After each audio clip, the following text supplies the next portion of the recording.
we've been in the area for a couple days. Even just like talking about the area on my Instagram, I feel like we've gotten so many DMs saying, oh, you gotta check out Marion. You gotta go see the course.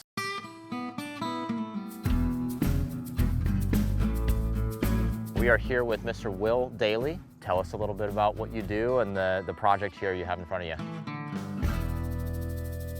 We're actually 5 years into this operation. We took over in an interesting time during COVID. Sure.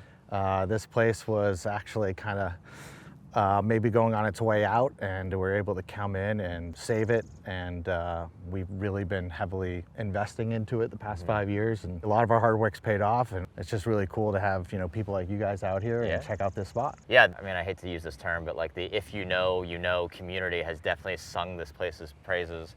You know, you've got friends like the Sugarloaf Social Club guys adding you to the hidden gems map. I think people definitely use that as almost like a Bible for finding courses like this that could use the help of just like getting the word out there. Yeah, it's super cool. I didn't know how small the golf world actually was until I got here. Yeah. Getting to meet all these types of golfers from all around the country who are coming here to play our golf course. It's a cool story.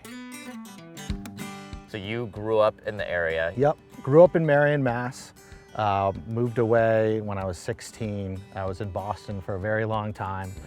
And then when we had the opportunity to come down here and take over this place, it wasn't even a hard decision to make. It was. Did you play golf growing up? Yeah, I grew up actually playing golf right here, Amazing. Which is super cool. And to come back and again, to see it now and what we've done over the past 5 years, it's special, and it means a lot to me, it means a lot to my family, and this is a very important community asset. And one of our main missions here at Marion is to make sure this is accessible and affordable to the community. It's been in the community for over 100 years, which is super cool. And it's a quirky course, it's a fun course to play, but that's our slogan is play fast, have fun. Yeah. So that's kind of where we see the game of golf, and that's kind of what we preach here at Marion Golf Club. Not to say that locals aren't getting a world-class experience here. It's not like the course wasn't designed by like a pretty world-famous guy. George C. Thomas has obviously designed some greats like LACC North for one. Yep. Do you have any of the original documentation or like some of the history behind his time here? We've done a lot of research into George Thomas. You can't tell the story of this golf course without mentioning George Thomas. I mean, the guy was a Renaissance man. Called him the captain. He was a great golfer, club champion at Philly Cricket. Yep. World-renowned rose grower. You might see that on our logo. Yep. Yeah, okay, I noticed that. I was gonna ask you about that. And overall, just a great golfer. So he came here from Philly, used to summer in Marion. This used to be something called the Bullivant Estate. Okay. Rumor has it there was a budding romance with the owner's daughter, and he got his first chance to design Marion, which is now Marion Golf Club. So. No kidding. The estate was all of this. Was it like a farm, or was it? This was a farm back in the day. Gotcha. And like I said, yeah, quite the character. He flew a squadron of planes in World War I that he financed himself. Whoa.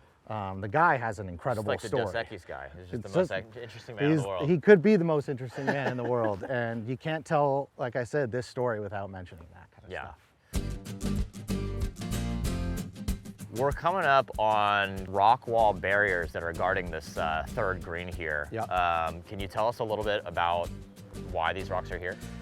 This is really, again, what makes Marion different than so many other golf courses that you play. You hit over stone walls on, I think, 8 of the 9 holes here at Marion. Wow.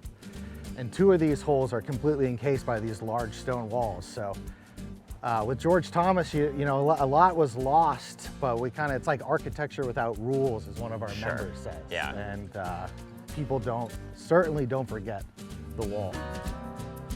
It is a 9-hole course. Yes, it's a 9-hole course. It is not a full par 36, correct? It's a par 34. Okay, cool. We have a mix of all different kind of holes. We have 3 par 3s. You end on like a 105-yard par 3 over a wall into a bunker. We have a par 5 with a big mix of par 4s out here. So you're using all of the clubs in your bag. Totally. Again, this golf course is for golfers. Sure. That's the charm. That's the charm. You mentioned you came down here 5 years ago during COVID to kind of help out with the project itself. Can you tell us a little bit more about the mission here? Yeah, well, basically it all starts with the two great stewards we have in this golf course, and that's Jeremiah and Michael Kane. Without those two guys, none of this would be possible.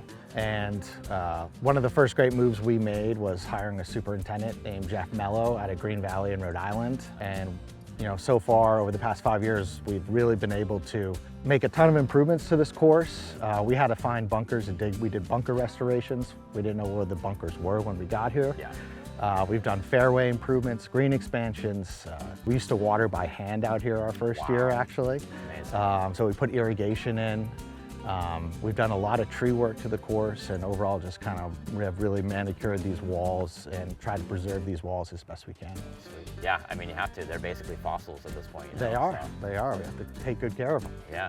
Well, thank you so much for your time. It was Absolutely. so good to meet you. Absolutely, man. You have an amazing place here. Thank you. And wish you all the best. Come back. Yeah.